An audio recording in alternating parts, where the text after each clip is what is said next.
As you may already know, my name's Clare Baker and I'm a former clutterholic and borderline hoarder. I successfully cleared all my clutter in 11 rooms and areas of my home over 20 years ago without the need for an expensive home visit. And I've been helping people around the world do exactly the same ever since, so that they too can know what it's like to live a clutter-free life forever and to be living your best life.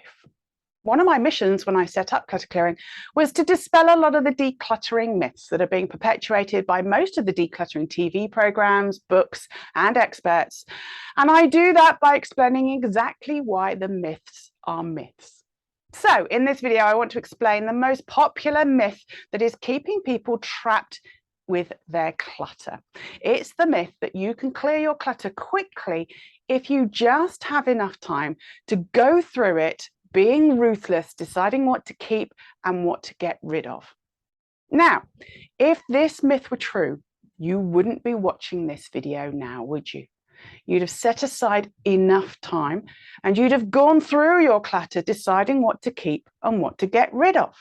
You'd be completely clutter-free and you'd already be living your best life.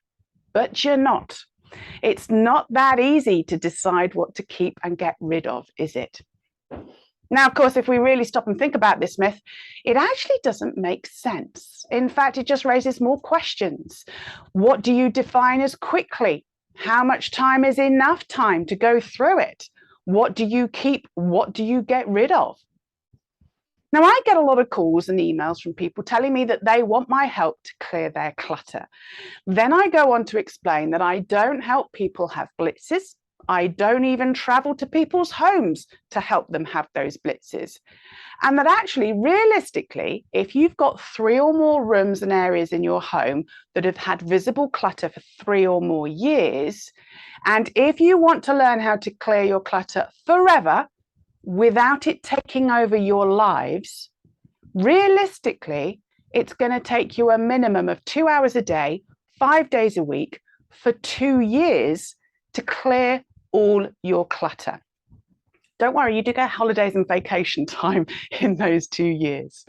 Now, I usually get 2 different reactions to this. Now, if the person has been around me and clutter clearing for more than a couple of months, maybe they've watched a few videos, they've joined a clutter clearing class or 2, they've got one of the clutter clearing workshops, maybe they've become a clutter clearing light member so that they can ease themselves gently into the clutter clearing world and meet some people who are clearing their clutter without an expensive home visit. Then me telling them this isn't a surprise to them, and they tell me that they know and that they're ready to face their fears and commit to their clutter clearing journey. If they've been on the TV decluttering programs, they'll also know from their bitter experience that actually the blitzes don't work or last, so they're open to a new way of doing it. If they're not familiar with the clutter clearing way of dealing with clutter, there's usually a pause followed by one of a few things. They either say, but I can't wait that long to clear my clutter. I need to clear it much quicker than that. All I need is help to make time. I just need somebody to tell me what I should and shouldn't keep.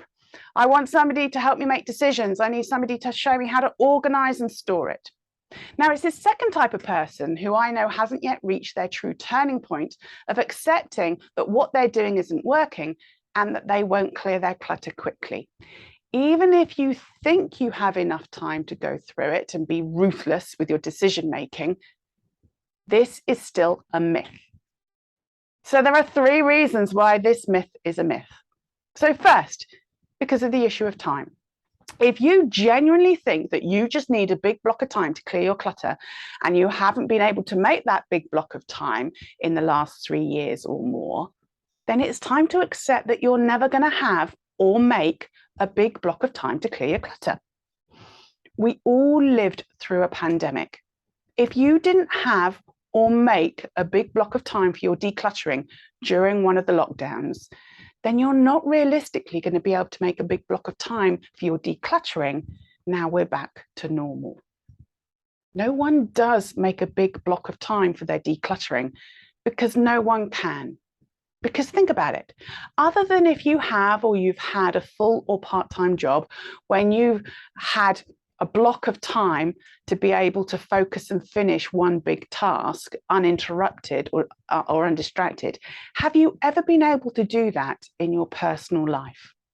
And when have you ever had more than one consecutive day like that? You may set aside the time, but do you actually focus and finish your decluttering? Besides, how much time would actually be enough time? No one knows, because everyone clears their clutter at their own pace, one that's comfortable for them. Everyone's pace is unique to them and their clutter.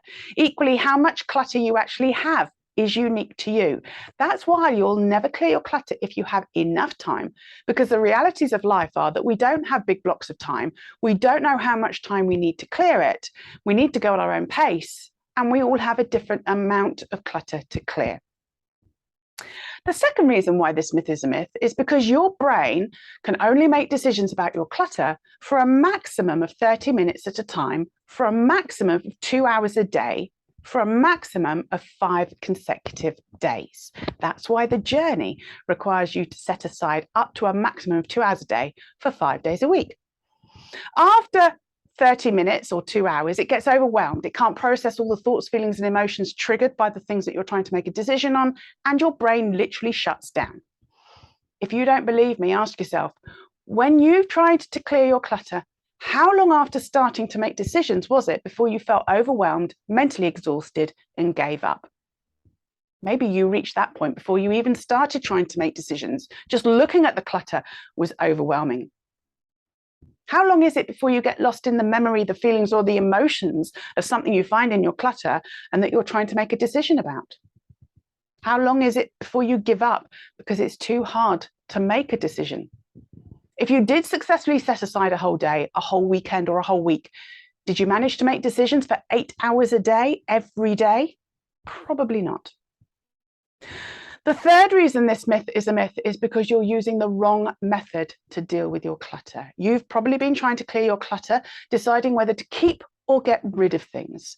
Now, you need to know you will never be able to clear your clutter forever if you give yourself these two extreme choices about what to do with the things in your clutter, because your brain doesn't like only having two extreme choices. Charity is the same as get rid of. You are not going to be able to change your mind later. You need to make your brain feel safe, comfortable, and confident that it can make the right decision, one that it won't regret in the future. We've all had that experience where we decided to get rid of something and then changed our mind later, a day, a week, a month later, and we realize we regret our decision, which then just makes us justify keeping even more things in our clutter the next time because we don't want to make the same mistake again. Your brain is only comfortable doing 30 minutes of decision making at a time and with 7 action-focused choices about what to do with each and everything in your clutter. One of those 7 action-focused choices needs to be not sure. Now, yes, you may have decided that you weren't sure what to do with something in your clutter when you tried to declutter in the past, but I bet it wasn't an action-focused choice. I bet you just moved anything that you weren't sure about to another pile of clutter, telling yourself, well, I'll deal with that later. And of course, that later never comes. This is known as churning, precisely because the later never comes. We just move the clutter round the room. Accept and respect the fact that you won't be able to clear your clutter quickly if you just have enough time to go through it and decide what to keep and what to get rid of. Start being kind to yourself and your brain. You can clear your clutter fast, or you can clear your clutter forever, but you can't clear your clutter forever fast.